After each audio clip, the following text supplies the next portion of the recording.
Greetings, friends of the universe. Today we are going to learn some incredible lessons gathered from the great Albert Einstein, which can change your life forever. Let's start.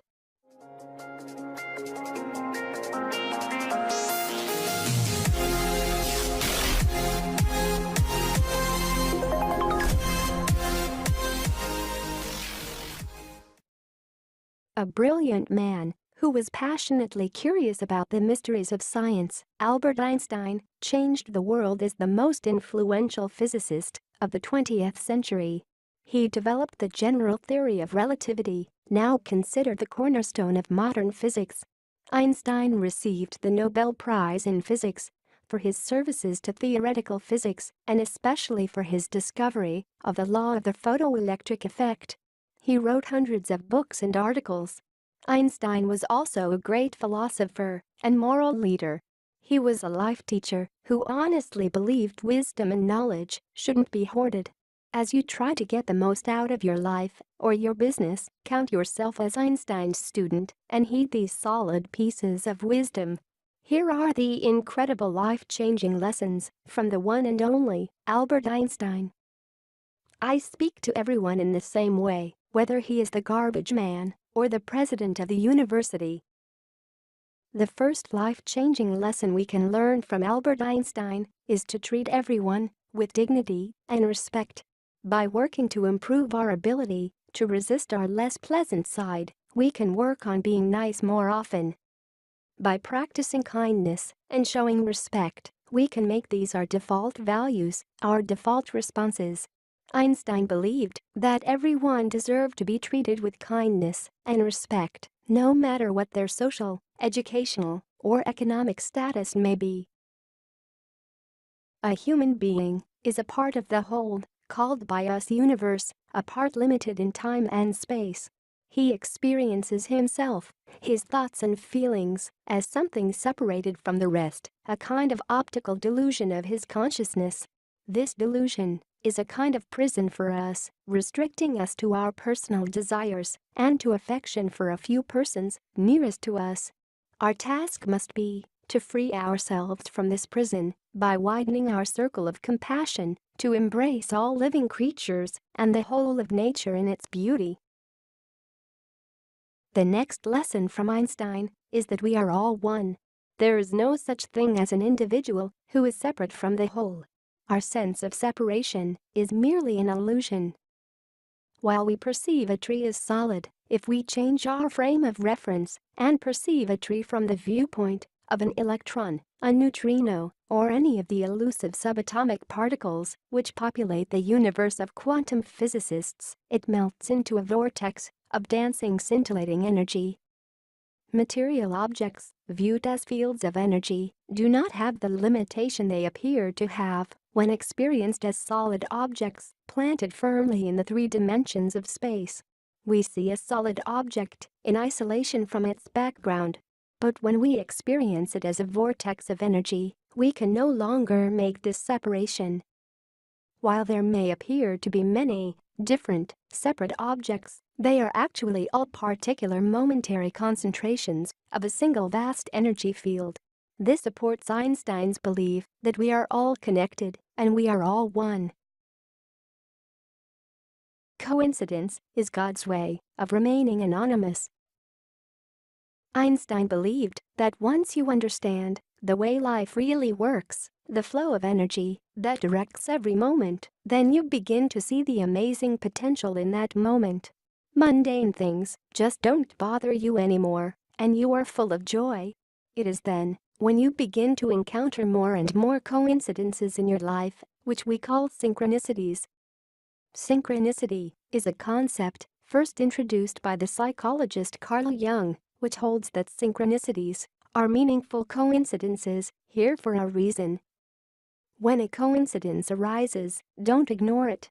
Ask yourself, what is the message here? What is the significance of this? You don't need to go digging for the answers.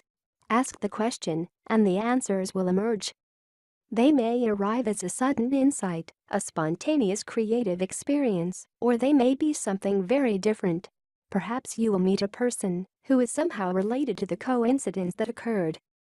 An encounter, a relationship, a chance meeting, a situation, a circumstance will immediately give you a clue to its meaning. Imagination is more important than knowledge, for knowledge is limited to all we now know and understand, while imagination embraces the entire world and all there ever will be to know and understand. The true sign of intelligence is not knowledge, but imagination. Logic will get you from A to Z, imagination will get you everywhere. Einstein wanted to tell us that the power of imagination exceeds knowledge in every way. Imagination is within us, and on the other hand, knowledge is learned through schooling and experience. Imagination motivates, or rather leads us, to acquire much more knowledge and to use it in creative ways. With one idea, an empire can be built. Take, for example, Walt Disney, a true master at imagination. He got the inspiration for Mickey Mouse from an old pet mouse he used to have on his farm. That black and white mouse became an animated legend. Imagination opens the door to a kingdom of possibilities. Everybody is a genius. But if you judge a fish by its ability to climb a tree, it will live its whole life believing that it is stupid. Education is what remains after one has forgotten what one has learned in school. It is a miracle that curiosity survives formal education. The only thing that interferes with my learning is my education. In this life-changing lesson from Albert Einstein, we must understand that everyone has some genius in them. Einstein's genius was seeing the world of physics through new eyes. We all have a different talent, a spark of genius, somewhere in ourselves. What that talent might be is unique to each person, and people should not be determined and labeled by their grades in school. Education is very systematic and sometimes very limited. In many cases, education is limiting the capabilities of human's mind and his real talents, which sometimes cannot fit in the educational system. Science without religion is lame. Religion without science is blind. Scientists were rated as great heretics by the church, but they were truly religious men because of their faith in the orderliness of the universe.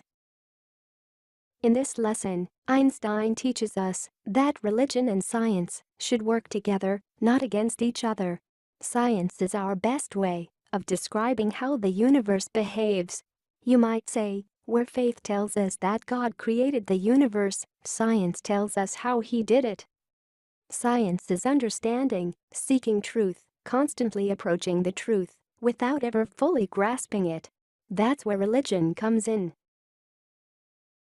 Try not to become a man of success, but rather try to become a man of value. With fame, I become more and more stupid, which of course is a very common phenomenon. With this quote, Einstein teaches us that to be merely a successful person means that one only has to obtain goals and reap rewards. To be a valuable person requires putting into action all that you have learned in the past to provide service to others today. It requires seeking more knowledge to be more valuable in the future. There is no value in merely being successful, but there is always success in being valuable. Success is external, value is internal. The duality here is that by focusing on value, you become a man of success. And if you focus and attach to the idea of success, you will begin to lose your value. A person who never made a mistake never tried anything new. Mistakes are a sign of growth and progress. By making mistakes, you will in fact learn valuable life lessons and you will become a happy learner. There is so much we can all learn from our mistakes, and the moment we see them as lessons rather than mistakes, we will no longer have this crazy fear of encountering them along our journey. Mistakes are a part of being human. Appreciate your mistakes because they are precious life lessons that can only be learned the hard way. If you don't make mistakes, how can you expect to grow and to evolve as a human being? You gain confidence and experience every time you make a new mistake in a very narrow field, and in time, you will get better and better at the things you love to do. Learn from yesterday, live for today, hope for tomorrow. The important thing is to not stop questioning. Curiosity has its own reason for existing. I have no special talent. I am only passionately curious. With his words, Einstein teaches us to never stop being curious about everything around us. Curiosity helps to fuel our imagination. Life is full of questions, and we have all experienced times when satisfactory answers are hard to come by. But what I'd like you to consider is that the willingness to question the very process can be as valuable to your growth as any answers you may uncover. We must begin questioning our own assumptions. Our assumptions are our windows to the world. Curiosity is what keeps us alive. Few people are capable of expressing with equanimity opinions which differ from the prejudices of their social environment. Most people are even incapable of forming such opinions. Another amazing life lesson is to always be your true self. We are greatly influenced by our social conditioning, along with the prejudices of the environment in which we live. We are reluctant to see beyond those prejudices and adopt a go-along, to get along style of operating. We do not want to break or change the status quo. Nikola Tesla also stated that we live in a world full of conformists.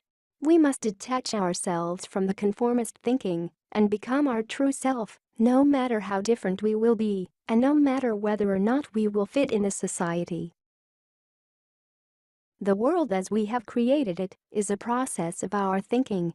It cannot be changed without changing our thinking. We cannot solve our problems with the same thinking we used when we created them.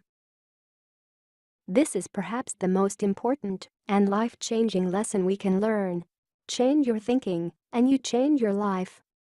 The way you think determines your life experience. All that you are arises from your thoughts. With your thoughts, you make your world. Napoleon Hill once said, "Whatever the mind can conceive and believe, it can achieve." Buddha stated, "The mind is everything. What you think, you become." All of this is also linked with the law of attraction, stating that our thoughts can create our reality, and we can manifest everything we desire just by using our thoughts. Our world, our life, everything we are, and everything we possess is just a manifestation of our mind and the energy of our thoughts. Only those who attempt the absurd can achieve the impossible. A question that sometimes drives me crazy: am I, or are the others crazy? This lesson makes us understand that there are no limits except those we impose on ourselves. Always remember that there are no limits to who you can be, to what you can do, and to the life you can live, except those limits you impose on yourself. No matter how deeply engraved in your mind your limiting beliefs may be, and no matter how long you'd have been holding on to them, becoming aware of the fact that your many limiting beliefs were once only thoughts that you kept thinking can make this whole process of letting go a lot easier. Our limitations are the prisons we create for ourselves. If we let go of any kind of limitation, we are free to become everything we want. Exceed your limits in order to succeed in life. The intuitive mind is a sacred gift, and the rational mind is a faithful servant. We have created a society that honors the servant and has forgotten the gift. The intellect has little to do on the road to discovery. There comes a leap in consciousness, call it intuition or what you will, and the solution comes to you, and you don't know how or why. I never made one of my discoveries through the process of rational thinking. Intuition is a sacred gift. Our rational mind consists of 5 to 10% of our brain. The other, subconscious part, is where more than 90% of our brain capacity lies. That's our intuitive mind. It may not be a surprise for you that most of our decisions are made subconsciously with our intuitive mind. Our rational mind, often taken as our only mind, is or should only be there to serve our intuition. This is the reason why many of the greatest discoveries were made in people's dreams or while they are relaxed in the shower. When you free your rational mind and stop thinking, you let the subconscious, intuitive mind takes control, and this is when great discoveries emerges. It's not that I'm so smart, it's just that I stay with problems longer. Besides from Einstein, many successful researchers were led to major discoveries by applying great perseverance. They say that every problem you can think of has at least one solution. If we keep staying with that problem, chopping and pinching it from every corner, we will discover at least one solution. So whatever you can think of, such as your vision, you can always get over anything on the way if you include perseverance in your character. Don't ever give up on your unsolved problems, there is always a solution. Information is not knowledge. The only source of knowledge is experience. When we see a capable person in a given situation, we conclude that the person is experienced. Not because they read a lot and they have big library at home, but because they were in a lot of similar situations and now have vast knowledge in that area. Like we said about the mistakes, we should strive to make mistakes and gain experience of how not to approach particular problem. That's how experience is gained. You have to learn the rules of the game, and then you have to play better than anyone else. We are taught the rules of the game our whole lives. Whether we like it or not, we are obliquely learned to play by the rules. For example, rules of the game to become a success are to be persistent, preserve, and to gain experience all the time. If we learn to preserve, persist, and to gain experience more than others, we will always be one step ahead from everyone. It doesn't mean that you have to behave like everyone else or do the same things other successful people do. Once you have a full understanding of the rules of the game, you can have the power to play better, challenge the rules of the game, or to change them. Any man who can drive safely while kissing a pretty girl is simply not giving the kiss the attention it deserves. I never think of the future, it comes soon enough. What a great example Einstein uses to illustrate the importance of focusing on the present. We can miss the pleasures of the present by becoming too preoccupied with the past or future. Reminding ourselves daily to be present will bring us more peace and joy, as well as provide us with a greater appreciation for life. As they say, the moment is all we really have, a tough concept to grasp. Eckhart Tolle, in his book, The Power of Now, said that a person's success is truly being in the present moment and can be measured by the degree of peace he feels within. By becoming more aware of the moment, we can ground ourselves in what matters most. Insanity, doing the same thing over and over again and expecting different results. This is a very famous quote from Einstein. What he means is that if you have been unhappy in certain areas of your life, such as finances or relationships, make the choice to do one thing different tomorrow. The idea is to shake up the routine. If you have a job that is unfulfilling or that is frustrating on some level, think about what you can do to change the situation. Sometimes, a new perspective on the same situation is all it takes to open one's eyes to what's possible. The first step is to recognize the dissatisfaction and then take a single action towards satisfaction. With one decision, you can change your entire life. Why would you live the same way you do if you do not feel happy? Why would you stay with the same person if he doesn't make you happy? If you want to change your life, you need to stop doing the same things over and over again, because that really is insane. Only one who devotes himself to a cause with his whole strength and soul can be a true master. For this reason, mastery demands all of a person. Find your purpose and your life's great cause. When you do it, devote everything you have into it. Devote your life to this cause. Success requires all that you are, or as Walter Cronkite so eloquently put it, I can't imagine a person becoming a success who doesn't give this game of life everything he's got. To succeed, to become a master, will require all that you are. Intellectual growth should commence at birth and cease only at death. Another very important lesson from Einstein: never stop learning. Learning is essential to your growth. You can't grow as a person if you're not learning new things every day. The moment you stop learning is the moment you stop improving. Always ask questions. Always look for shortcuts. And always look for ways to do things better. Most people say that it is the intellect which makes a great scientist. They are wrong, it is character. With this lesson, Einstein teaches us that character trumps intellect. Our true character is the person we become when no one else is watching. Your character determines how far you go in this lifetime, so work on your character. Work on being the person you want people to perceive you to be. Work on your attitude. Einstein said, weakness of attitude becomes weakness of character. Without character, success has no value. What is your favorite quote guiding you in your life? Put it in the comment section. Thank you for watching. Please subscribe and click the notification button to get notified for our future videos.